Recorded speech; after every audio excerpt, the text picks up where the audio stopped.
ତୁଳସୀଟା ଗୋଡ଼ରେ ଦେବା ମହାପାପ। ଯିଏ ତୁଳସୀ ନେଇଛି ସେ ଅଳ୍ପ ଦିନରେ ତାକୁ କଷ୍ଟ ହେଇଯିବ ସେ ପିଲାଟାକୁ। ଓହୋ, କାହିଁ ନମ୍ବର ୱାନ୍ ହେଲେନି? କୃଷ୍ଣଙ୍କଠୁ ବାହାରିଛନ୍ତି ନା ଶିବଙ୍କଠୁ ବାହାରିଛନ୍ତି? ନାଇଁ ନାଇଁ, ଆମର ଇଏ ମହତାବ ଜୟନ୍ତୀ କାମ ସରିଗଲେ ଏଇଟା ଗୋଟେ ପୂଜା ଆମେ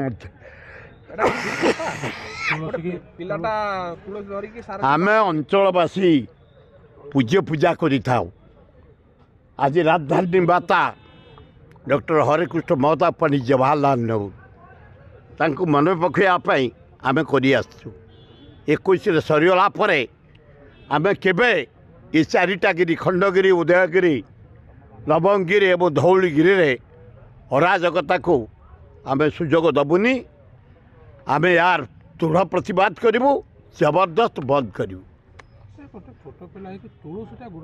ନା, ଏଇଟା ଅତି ଅନ୍ୟାୟ। ତୁଳସୀଟା ଗୋଡ଼ରେ ଦେବା ମହାପାପ। ଯିଏ ତୁଳସୀ ନେଇଛି ସେ ଅଳ୍ପ ଦିନରେ ତାକୁ କଷ୍ଟ ହେଇଯିବ ସେ ପିଲାଟାକୁ। ଓହୋ, କାହିଁ ନମ୍ବର ୱାନ୍ ହେଲେନି? କୃଷ୍ଣଙ୍କଠୁ ବାହାରିଛନ୍ତି ନା ଶିବଙ୍କଠୁ ବାହାରିଛନ୍ତି ନା ବ୍ରହ୍ମାଙ୍କଠୁ ବାହାରିଛନ୍ତି? ମୋ ବୋପା, ଇଏ ଖାଲି ସରିଯାଉ ମହତାବ ଜୟନ୍ତୀ, ତାଙ୍କ ସହିତ ସାକ୍ଷାତ ହେବ, ଆଲୋଚନା ହେବ।